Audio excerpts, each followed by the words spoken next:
আমি ৰিচেণ্ট টাইমছত শেহতীয়াকৈ আমি দেখিলোঁ ৰাঘৱ চাড্ডাৰ কেছটো ৰাঘৱ চাড্ডাৰ সহ কেইবাজনো MP একেলগে তেওঁলোকে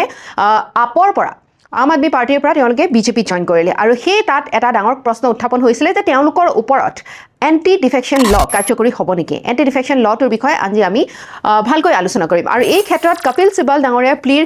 যিটো আবেদন দিলে তাত আমাৰ সুপ্ৰিম কোৰ্টে কি ৰায়দান দিছে supreme court observe that a majority of MLAs MPs within a legislature party cannot override the official decision of the parent political party তাৰ মানে কেৱল কেইজনমান নেতা বা কেইজনমান আমাৰ সাংসদ বা আমাৰ MLA আমাৰ জনৈতিক প্ৰতিনিধি আছে তেওঁলোকে মিলি কেৱল এই সিদ্ধান্তটো ল'ব নোৱাৰিব যে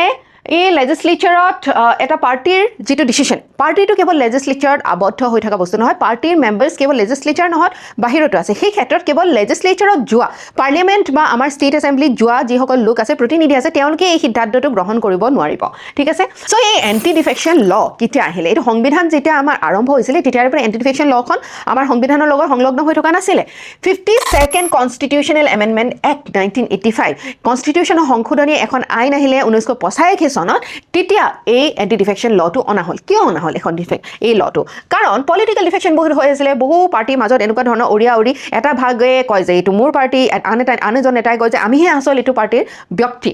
আৰু হৰ্স ট্ৰেডিং হোৱা বহু সময় দেখিবলৈ পোৱা যায় সো আমি সকলোৱে জানো যে পাৰ্লিয়ামেন্টত বা আমাৰ ৰাজ্য চৰকাৰত চৰকাৰ বনাবৰ কাৰণে এটা ম্যাজিক নাম্বাৰ লাগে হয়নে সো মেজৰিটি পাবৰ কাৰণে কেতিয়াবা সেই ম্যাজিক নাম্বাৰটো যেতিয়া পলিটিক্যাল পাৰ্টিয়ে নাপায় তেতিয়া বেলেগ দলৰ যি নেতা আছে বা MLA আছে MP আছে তেওঁলোকক কিনিবলৈ ধৰে আৰু তোমালোকে হয়তো শুনিছা বহু সময়ত ৰিজৰ্টত আবদ্ধ কৰি ৰাখে যাতে হৰ্স ট্ৰেডিং হ'ব নোৱাৰে এনেকুৱা ধৰণৰ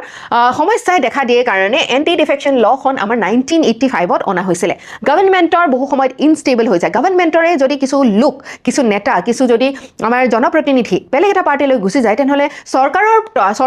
চৰকাৰখন আমাৰ ডেমক্ৰেচিত শাসন কৰিবৰ কাৰণে তেখেতসকলৰ এটা মেজৰিটিৰ প্ৰয়োজন যদি সেই মেজৰিটি গুচি যায় চৰকাৰখনো ইনষ্টেবল হৈ যাব পাৰে চৰকাৰ ভাঙি পৰিব পাৰে পাৰ্টি মেম্বাৰশ্বিপ যদি ভলুণ্টাৰীলি জিকাৰ পিছত কোনোবা এৰি দিয়ে সেই পাৰ্টিৰ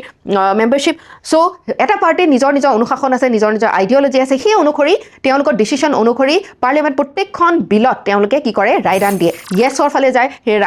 সেই লখন সেই আইনখন গৃহীত হ'বৰ কাৰণে হয় ক'ব বা নহয় ক'ব এই যে সিদ্ধান্ত হয় ক'ব নে নহয় ক'ব এই সিদ্ধান্তৰ ক্ষেত্ৰত পাৰ্টিয়ে নিজৰ যিটো আইডিঅলজি আছে আদৰ্শ আছে সেই নীতি আদৰ্শৰ অনুসৰি পাৰ্টি মেম্বাৰছক কৰিবলৈ কয় কিন্তু কেতিয়াবা তেওঁলোকে আমাৰ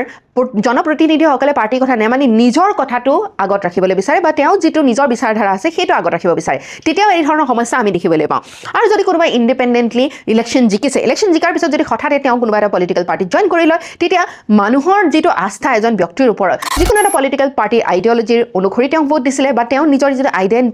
ইণ্ডিভিজুৱেল বা ব্যক্তিগত যিটো আদৰ্শ আছে সেই অনুসৰি ভোট দিছিলে সাডেনলি যদি তেওঁ বেলেগ এটা পাৰ্টিত জইন কৰি লয় তেতিয়া আমি সেই জনসাধাৰণৰ লগত বা ভোটাৰসকলৰ লগত প্ৰতাৰণা কৰাৰ দৰেও হয় সো এনে ধৰণৰ যিখিনি সমস্যা আছে এই সমস্যাসমূহৰ কাৰণে আমাৰ 1985ত এন্টি ডিফেকশ্যন আইনখন অনা হ'ল 10th স্কেডিউলটো আমাৰ সংবিধানত সংলগ্ন কৰা হ'ল